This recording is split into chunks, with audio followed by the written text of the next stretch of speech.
Los relámpagos de agosto parte 2 capítulo cuarto. Tardé una buena media hora en salir del panteón. Mis amigos habían partido y me vi obligado a aceptar la gentil invitación del embajador del Japón que me condujo en su Rolls Royce hasta el Hotel Cosmopolita. Después de despedirme del amable oriental entré en el hotel, y ordené al gerente que me preparara un baño caliente y enviara a mi cuarto una botella de coñac Martell y una OPI para cena, pues había decidido protegerme de un resfriado, como preparación para la lucha política que se avecinaba. Estaba satisfecho, porque sabía que había castigado a quien tanto lo merecía y cumplido mi promesa a la señora de González. El castigo había sido fulminante y discreto.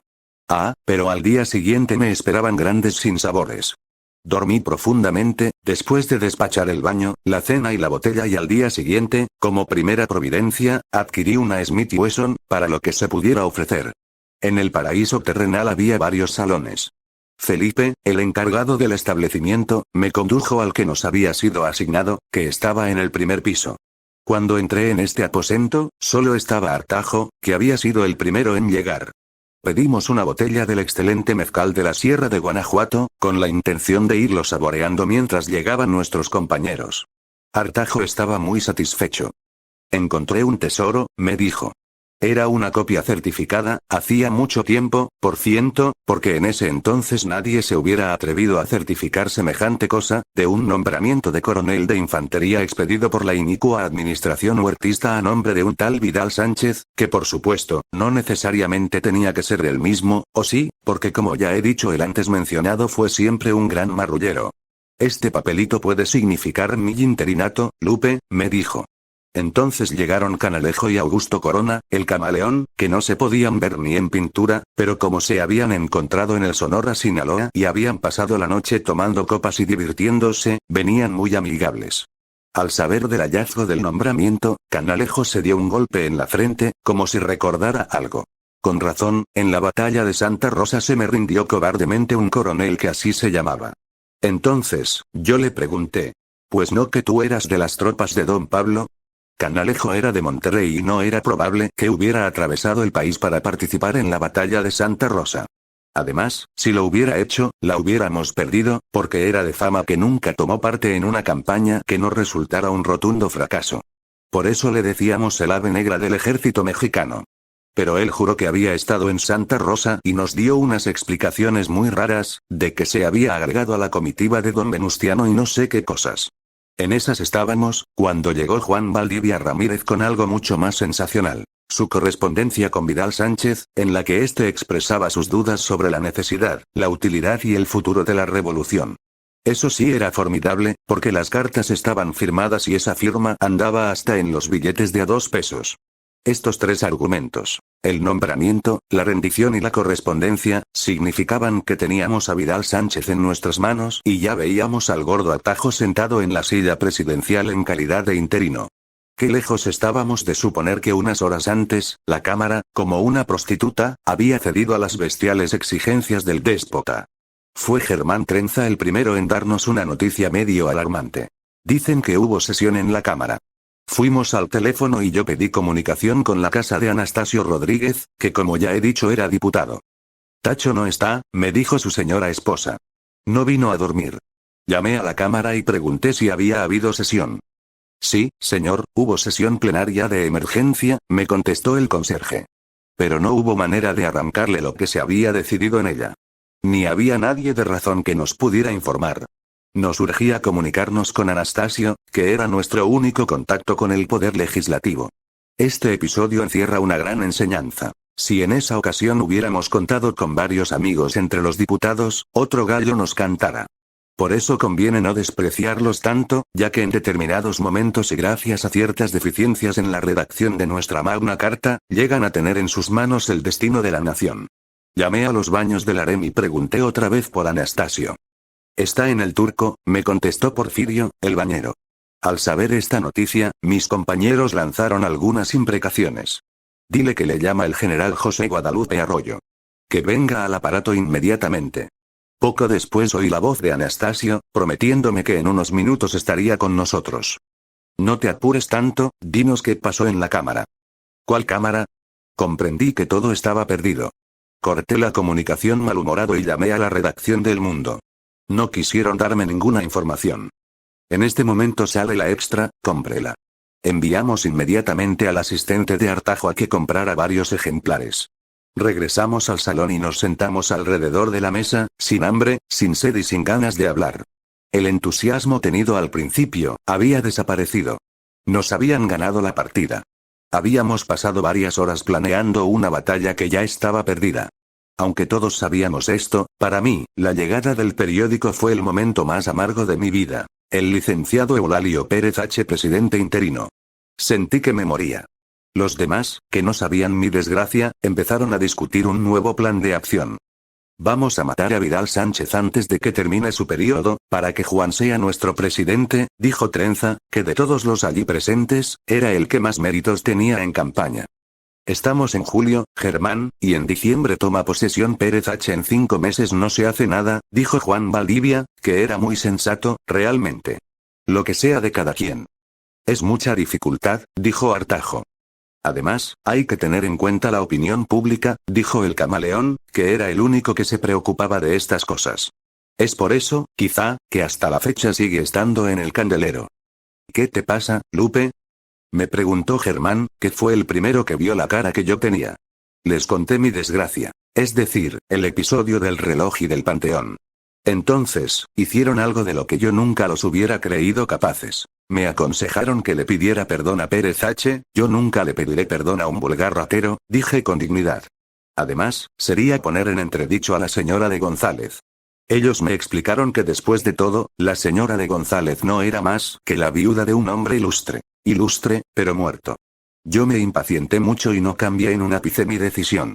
Entonces, Valdivia, que había estado callado todo este tiempo, se puso de pie y dijo lo siguiente. Entre si son peras o son manzanas, compañeros, creo que lo único que podemos hacer por el momento, es visitar al señor presidente de la República, general Vidal Sánchez, y felicitarlo por la rapidez, la legalidad y la manera desinteresada con que ha tomado las medidas necesarias para regularizar la vida política del país. Yo me quedé pasmado ante tanta desfachatez y más todavía, cuando vi que los demás estaban de acuerdo. Me puse de pie y dije. Me niego rotundamente a visitar a ese déspota. Ellos trataron de calmarme y de hacerme ver la necesidad del acto. Necesitamos estar bien con él. Ya después veremos cómo nos arreglamos con Pérez H. Yo no pienso arreglarme con Pérez H., agregué que ellos y yo no éramos nosotros en ninguna parte y que me avergonzaba de haber participado en sus reuniones. Ellos me contestaron que si no éramos nosotros y me avergonzaba de participar de sus reuniones y no pensaba visitar a Vidal Sánchez, ni arreglarme con Pérez H., no tenía nada que hacer allí y que podía irme mucho a un lugar que mi refinada educación me impide mencionar en estas páginas. Ante esta actitud tan definitiva, me levanté, me puse mi gorra y mi sobretodo reglamentarios, que estaban colgados de un perchero, y salí furioso del paraíso terrenal. En el Hotel Cosmopolita me esperaba otro trago amarguísimo. Cuando llegué a la administración a pedir la llave de mi cuarto, el encargado me entregó un sobre de luto y un bultito envuelto en papel de estraza. Abrí el sobre y saqué de él una nota que decía, con letra femenina: Estimado don Lupe, aquí le mando el reloj del finado. Lo encontré en uno de los cajones de la cómoda grande. No sé por qué lo metí allí. Salud de a Matilde de mi parte. Soledad de González. Capítulo 5. Como es fácil de comprender, esa noche no pude dormir, a pesar de la botella de Martell que me tomé para apaciguarme un poco. En mi insomnio llegué al extremo de considerar la posibilidad de disculparme con Pérez H., y hasta preparé una explicación del triste suceso, que dejara a salvo mi honor y hasta cierto punto el de la señora de González, doña Cholita, que después de todo era la que me había metido en el aprieto. Con esto, mis compañeros me hubieran perdonado automáticamente. Pero los planes que hice durante la noche se disiparon en la mañana, cuando se presentó en mi cuarto el capitán Pantoja, ayudante de la presidencia, con una cita de Vidal Sánchez para las 12 del día, en el castillo de Chapultepec. Contesté que asistiría gustoso, y mientras desayunaba en la Flor de México, llegué a la conclusión de que aunque Pérez H. no hubiera robado el reloj de Marras, no por eso dejaba de merecer el castigo que yo le había impuesto, ya que toda su vida se distinguió por su conducta inmoral. En los periódicos leí que mis compañeros habían felicitado al presidente y que éste había dicho, entre otras cosas, que México había dejado atrás la etapa de los caudillos. Lo cual constituía un golpe directo al finado. Después de comprar algunos juguetes para mi numerosa prole en el Jonuco, y algunas cosillas que me había encargado Matilde, mi mujer, abordé un forcito, que me condujo al castillo de Chapultepec. Vidal Sánchez me recibió en su despacho con una rapidez que me hizo sospechar alguna treta, como en efecto la había. No estabas entre los que vinieron a saludarme ayer, Lupe. Me dice de tú, porque servía sus órdenes durante la desastrosa campaña de la lechuga. Era un jefe despótico y un pésimo estratega. Le dije que la razón de mi ausencia había sido un fuerte resfriado, lo cual era casi la verdad, porque si no me enfermé después de la empapada del Panteón, fue por milagro. Yo quiero ser tu amigo, Lupe, me dijo. Textual. Y luego, sé que eres un hombre sincero y quiero que me digas qué opinas de Eulalio. Con el valor civil que siempre me ha caracterizado, le dije lo siguiente. Ese individuo no tiene energía bastante, con otras palabras, ni es simpático, ni tiene méritos en campaña. Nunca podrá hacer unas elecciones libres. ¿Pero quién quiere elecciones libres? Textual. Yo me escandalicé ante tanto descaro y le recordé los postulados sacrosantos de la revolución.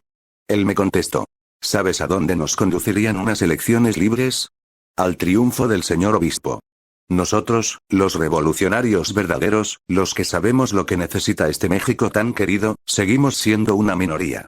Necesitamos un gobierno revolucionario, no elecciones libres. Reconozco que no supe qué contestar. Él siguió su perorata. Para alcanzar este fin, es decir, el gobierno revolucionario, debemos estar unidos y nadie se une en torno a una figura enérgica, como tú, como yo, como González. Necesitamos alguien que no tenga amigos, ni enemigos, ni simpatías, ni planes, ni pasado, ni futuro. Es decir, un verdadero fantoche. Por eso escogí a Eulalio. Debo admitir que estuve de completo acuerdo. Cuando lo hube expresado, Vidal pasó a otro punto. Te mandé llamar, porque necesito de tu ayuda. ¿Puedo contar contigo? Yo le contesté que siempre y cuando lo que iba a pedirme no lesionara mis principios de hombre moral y mi integridad de militar revolucionario y mexicano.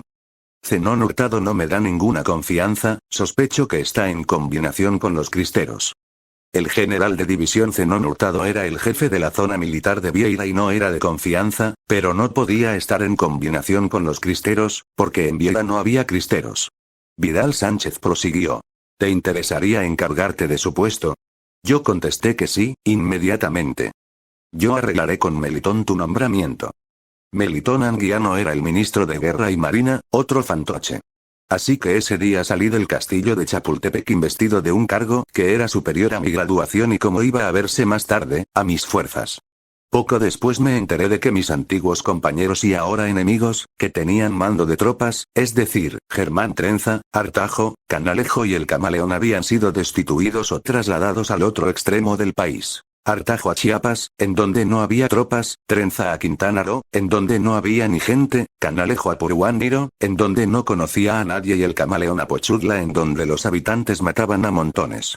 Solo quedaron en sus puestos Anastasio y Juan Valdivia. ¿Y de qué sirven un diputado y un ministro de gobernación sin tropas? Eso fue lo que ganaron por andar felicitando a quien no debían por su atingente labor y todo eso. Una semana después llegó a Vieira, junto con la notificación de mi ascenso a general de brigada, el nombramiento de jefe de la zona militar de Vieira, que me valió la enemistad absoluta y perpetua de Zenón Hurtado, con el que tantas dificultades había yo de tener en el futuro. La razón de estas dificultades fue que, contra lo que se acostumbra hacer en esos casos, que es mandar al jefe destituido lo más lejos posible del teatro de sus antiguas operaciones, dejaron a Zenón a mis órdenes y me recomendaron que lo nombrara jefe del Estado Mayor de la zona. Este nombramiento me costó después lágrimas de sangre.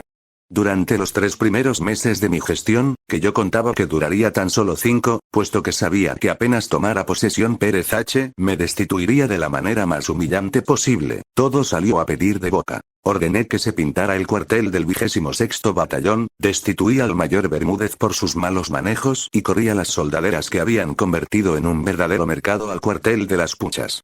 Después de esto ocurrió el caso Pereira, que me valió el calificativo de sanguinario en el Sol de Vieira, y que voy a narrar aquí, para que se vea si tuve razón o no de actuar como lo hice. Todo comenzó con un telegrama de Melitón Anguiano que decía así. Tengo informes de que en Vieira está imprimiéndose la propaganda católica. Colabore con el Ministerio Público y tome las medidas que considere pertinentes. Pues bien, las investigaciones llevadas a cabo por don Ramón Gutiérrez, que era el jefe de la policía secreta, indicaron que la propaganda católica se imprimía en los talleres gráficos del Estado y se almacenaba en la bodega de una tienda de abarrotes llamada El Puerto de Vigo, que era propiedad de don Agustín Pereira, un español. Con una compañía de infantería, hicimos varias aprehensiones en los talleres y habiendo dejado a los detenidos a buen recaudo, me dirigí en mi automóvil, con don Ramón y un asistente, al puerto de Vigo que estaba rodeado por otra compañía de infantería. Cuando llegamos a las cercanías del lugar, vino el capitán Zarazúa a decirme que el propietario de la tienda no los dejaba entrar en la bodega porque no llevaban orden de allanamiento. En efecto, se nos había olvidado recabarla del juez. Dígale al propietario que aquí está el jefe de la zona militar.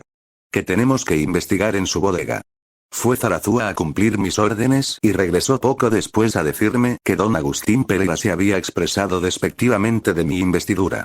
Bastante alterado, debo confesarlo, bajé del automóvil y entré en la tienda. Repítame lo que le dijo al capitán, si es tan valiente, le ordené. Don Agustín Pereira estaba enloquecido, echando espumarajos por la boca. En vez de repetirme lo que le había dicho al capitán, tomó una longaniza y me la arrojó a la cara. El capitán Zarazúa sacó la pistola, por lo que pudiera ofrecerse, pero yo no. Lo único que hice fue conminar perentoriamente al alienado hispano, que, en vez de obedecerme, empujó una enorme jarra de vidrio repleta de chiles en vinagre que estaba sobre el mostrador, haciéndola volcarse, despedazarse en el piso y bañarnos con sus contenidos a don Ramón, al capitán y a mí. Mis soldados lo aprehendieron inmediatamente. El hombre había ido demasiado lejos. Ordené que se le hiciera un juicio sumario y que se le pasara por las armas.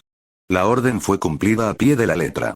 Si don Agustín Pereira hubiera sido mexicano, nadie hubiera dicho nada, pero como era español, se armó un escándalo terrible, a pesar de que después encontramos, en efecto, la propaganda de Marras, que había sido impresa en papel que era propiedad del Estado, con tinta del Estado y en las prensas del Estado. Los periódicos me insultaron todo lo que quisieron y si no hubiera sido por el apoyo de Vidal Sánchez, hubiera perdido el puesto. Pasó la tormenta. El día 1 de diciembre, Pérez H. tomó posesión de la presidencia de la República. Yo tenía preparada mi renuncia y la mandé, porque no quería estar en boca de nadie. El día 3 de diciembre los periódicos informaron la composición del nuevo gabinete. Vidal Sánchez era ministro de Guerra y Marina. Mi renuncia no fue aceptada. Capítulo 6 fue entonces cuando empezó mi segunda racha de desventuras y se descubrió que si bien Melitón Anguiano había sido un fantoche y Pérez H. era un fantoche, yo también era un fantoche. Todos manejados, por supuesto, por el despótico y marrullero Vidal Sánchez. La zona militar de Vieira, que desde hacía muchos años había sido un modelo de calma, gracias, entre otras cosas, a la mano de hierro que habíamos tenido los que en ella operábamos, se convirtió de pronto en un verdadero infierno. Los cristeros que, como ya dije con anterioridad, no existían en Vieira, empezaron a entrar, provenientes de los 4 estados limítrofes. ¿A qué se debió este fenómeno?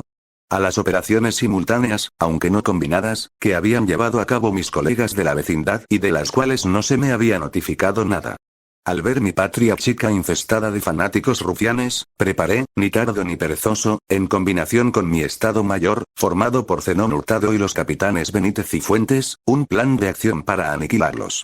La ejecución de la primera parte de este plan, que consistía en una serie de movimientos preliminares, ataques y retiradas, etc. Salió a pedir de boca, y logramos concentrar a los insurrectos en la región de San Mateo Milpalta. La segunda parte del plan consistía en efectuar un ataque frontal con nuestros 2 batallones de infantería y un movimiento envolvente con los 3 regimientos de caballería. Con esta operación, pensábamos copar y aniquilar al enemigo. Ahora bien, la ejecución de este plan requería la participación de hasta el último de nuestros hombres e implicaba desguarnecer por completo el resto del Estado. Telegrafié a México pidiendo refuerzos y Vidal Sánchez me contestó en los siguientes términos: hostilice y bata al enemigo. Esta orden era muy clara respecto a lo que yo debería hacer, pero en cambio, era muy oscura respecto a lo que él pensaba hacer. Es decir, de si mandarme o no mandarme los refuerzos que yo le había pedido. Por el momento la interpreté como una orden de ponerme en marcha y un aviso de que él se encargaría de lo demás. Es decir, de protegerme la retaguardia. Dejando la capital del estado con una guarnición de 16 gendarmes y 4 soldados enfermos, al mando de don Ramón Gutiérrez, me puse en movimiento con todos mis efectivos, rumbo a San Mateo Milpalta, que estaba a 2 días de marcha.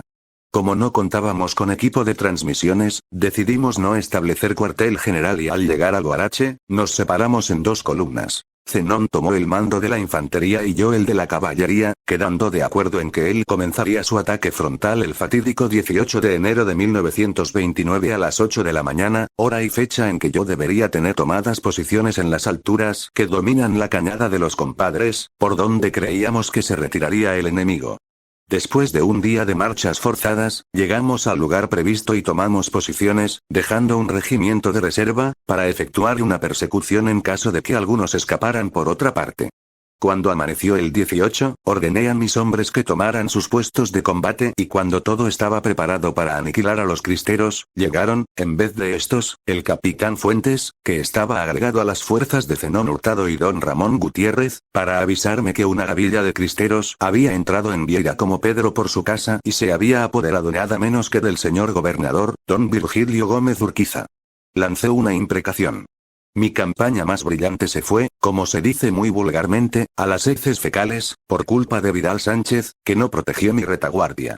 Tuvimos que entrar en parlamentos con los desgraciados cristeros, que eran unos ignorantes del arte de la guerra y que sin embargo tenían el sartén por el mango. Afortunadamente, entre Zenón y yo teníamos en una trampa a más de 400 de ellos. Los trocamos por el señor gobernador y se fueron al estado de Apapátaro a darle guerra a Bardomiano Chávez, que era el jefe de la zona militar de allí. Tuve que ir a México a defenderme, a explicarle mi actuación a Vidal Sánchez, que era culpable de que hubiera sido un fracaso. Me iban a formar consejo de guerra, pero él se opuso, por supuesto, porque sabía que yo iba a sacarle los trapitos al sol. Don Virgilio, el gobernador, estaba muy bravo, protestando por mi inexperiencia, pero Vidal lo mandó llamar y le calló la boca. Yo me arrepentí de no haber llevado a cabo mi operación como estaba planeada y dejado que los cristeros hicieran con él lo que les hubiera dado la gana. Al fin y al cabo, fue el gobernador más incompetente que haya tenido Vieira, que de por sí ha sido un estado mártir de sus gobernantes. Presenté mi renuncia, como se acostumbra en esos casos, que fue rechazada por segunda vez. Regresé a Vieira y se le echó tierra al asunto.